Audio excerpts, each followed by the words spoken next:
सोचिए, एक ऐसी जंग जो एक दो दिन नहीं बल्कि पूरे 20 साल तक चली। ये कहानी सिर्फ दो बादशाहों की नहीं है, बल्कि एक तरफ था एक बहुत बड़ा साम्राज्य और दूसरी तरफ था एक ऐसा आदर्श जो झुकने को तैयार नहीं था, यानी सम्राट बनाम स्वाभिमान।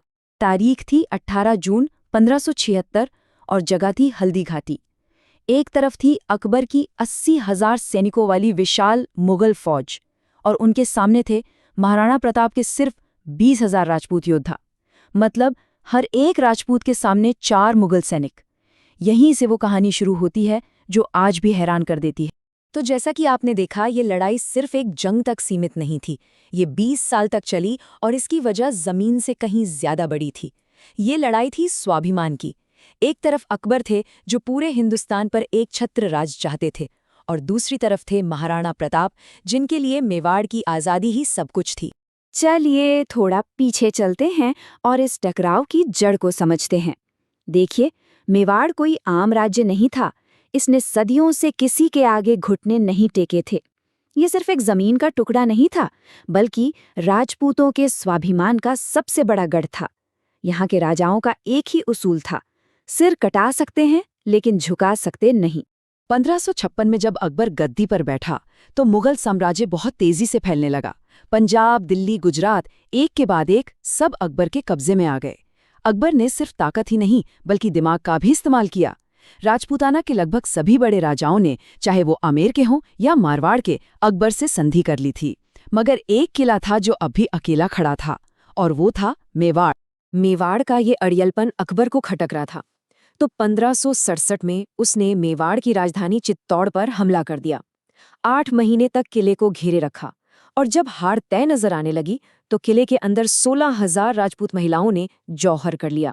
यानी दुश्मन के हाथों बेइज्जत होने से बचने के लिए उन्होंने खुद को आग के हवाले कर दिया। फिर साल आया 1572, जब महाराणा प्रताप की ताजपोशी हुई। सोचिए, एक राजा जिसे ताज तो मिला पर राजधानी हाथ से जा चुकी थी।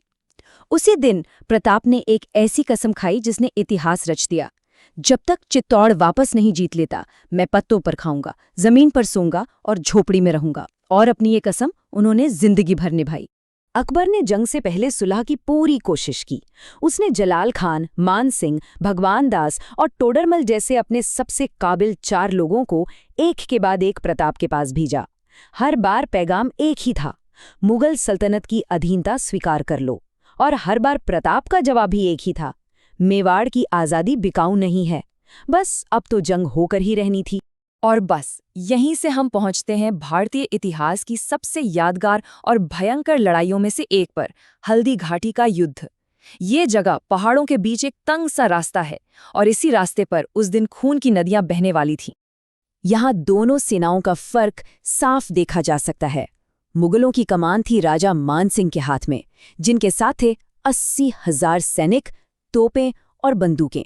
दूसरी तरफ महाराणा प्रताप खुद 20,000 सैनिकों को लीड कर रहे थे, जिनके पास थे पारंपरिक हथियार, लेकिन हौसला आसमान छू रहा था। और उनके साथ हकीम खां सूर जैसे वफादार साथी भी थे।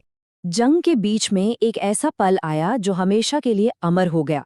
प्रताप ने दुश्मन के सेनापति मान सिंह को सीधे निशाने पर ले लिया। उनका घोड़ा चेतक बिजली की रफ्तार से मान सिंह के हाथी की तरफ दौड़ा और अपने अगले दोनों पैर हाथी के सिर पर रखकर हवा में उछल गया। प्रताप ने जोर से भाला फेंका, लेकिन वो महावत को जा लगा और मान सिंह बच निकला। लड़ाई में प्रताप बुरी तरह घायल हो गए और दुश्मनों ने उन्हें चारों तरफ से घेर लिया।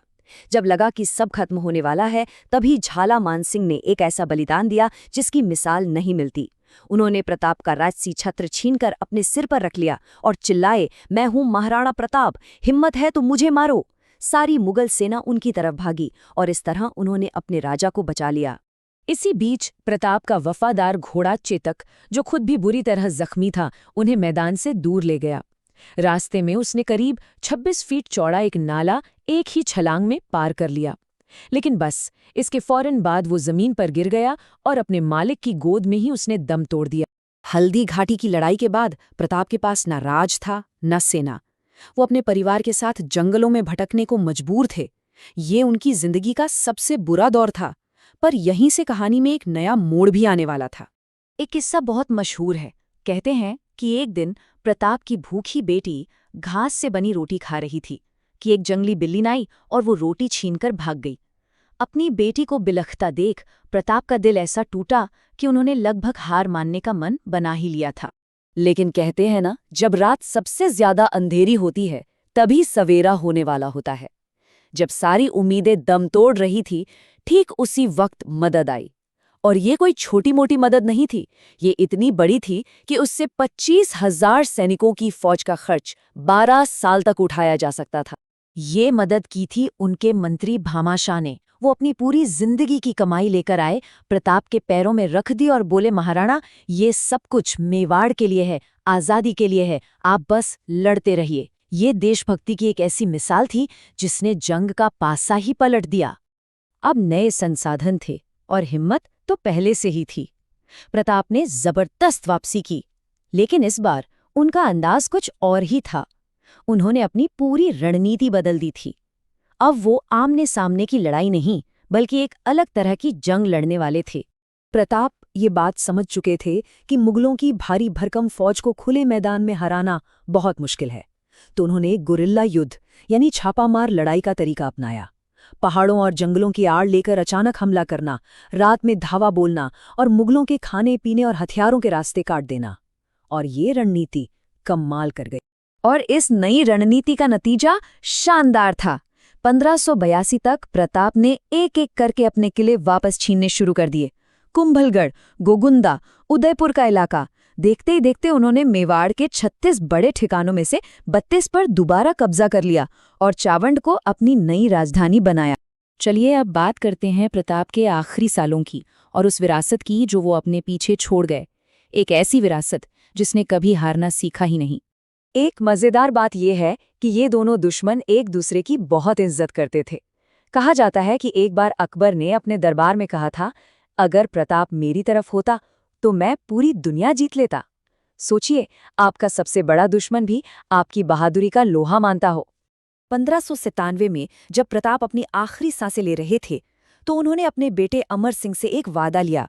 उन्होंने कहा, मैं चित्तौड़ वापस नहीं ले सका, ये अब तुम्हारी जिम्मेदारी है। मरते दम तक उनके दिल में बस एक ही सपना था, मेवाड़ की पूरी आज़ादी। तो ये कहानी सिर्फ एक राजा की नहीं है।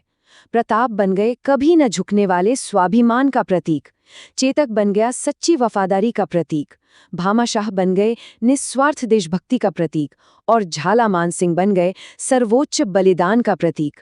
प्रताप अपनी राजधानी चित्तौड़ कभी वापस नहीं जीत पाए और न ही उन्होंने अकबर को किसी आखिरी निर्णायक जंग में हराया। तो ये कहानी एक सवाल खड़ा करती है, जीत का असली मतलब क्या है? क्या ये सिर्फ जंग का मैदान जीतना है या अपने उसूलों पर आखिरी सांस तक अड़े रहकर इतिहास में हमेशा के लिए अमर हो जाना?